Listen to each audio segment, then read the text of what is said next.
मेरा नाम डॉक्टर वाजिद है और मैं यहाँ पे कंसल्टेंट पीडियाट्रिशियन के तौर पे काम कर रहा हूँ। मुशीर हॉस्पिटल में सर्विसेज अंजाम दे रहे हैं। आज जैसे कि आपको पता है कि 1 दिसंबर HIV का दिन, सारी दुनिया में HIV का दिन मनाया जा रहा है और इसी तरीके से आज पाकिस्तान में भी HIV की अवेयरनेस के लिए हम जो ना वो कोशिश हैं कि HIV के जो ना कैसे बचाया जा सकता है और कैसे जो ना इस मुहलिक मर्ज़ से बचाया जा सके।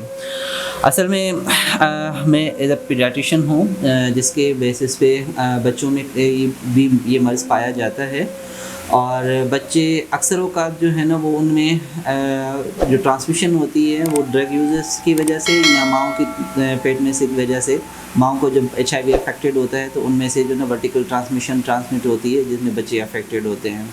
तो बच्चे फेलियर टू थ्राइव के साथ आते हैं, मल एब्जॉर्प्शन के साइंस के साथ आते हैं, क्रॉनिक डायरिया के साथ आते हैं। इनसे बचाव का वाहिद हल ये है कि मुआशरे में इनकी जो ना वो ट्रांसमिशन को रोका जाए। मुआशरे में ट्रांसमिशन जो है वो adult man to man sex transmission ज़्यादा होती है, IV ड्रग अब्यूज़र्स की जो ट्रांसमिशन ज़्यादा होती है। एक और इम्पॉर्टेंट ट्रांसमिशन जो बच्चों में ट्रांसमिशन का सबब बनती है वो है ब्लड ट्रांसफ्यूजन से। ब्लड जो है वो काफ़ी जरासीम के लिए हमारे पास स्क्रीन होता है, जैसे हेपेटाइटिस B, हेपेटाइटिस C और HIV।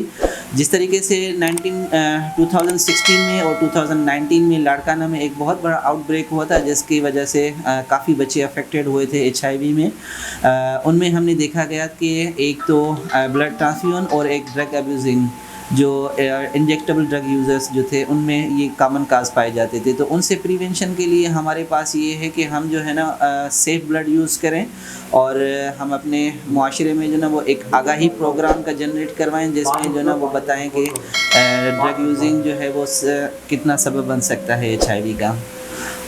बच्चों में कॉमन जो दूसरा रीज़न होता है वो वर्टिकल ट्रांसमिशन होता है, मतलब कि जब माँओं को HIV होता है तो वो बच्चे में 10-40% चांसेस होते हैं, 20% से लेकर 40% चांसेस होते हैं बच्चों में ट्रांसमिशन के, जिसमें हम जो ना फिर प्रोफिलैक्सिस देते हैं और मदर को सेफ़ ब्लड ट्रांसफ्यूजन, मदर का सेफ सेक्स और उनकी प्रिवेंशन बचाव का आगाही का ये सारे प्रोग्राम्स जो है ना हमें मुआशरे में आम करने चाहिए और हर किसी को स्क्रीन करना चाहिए।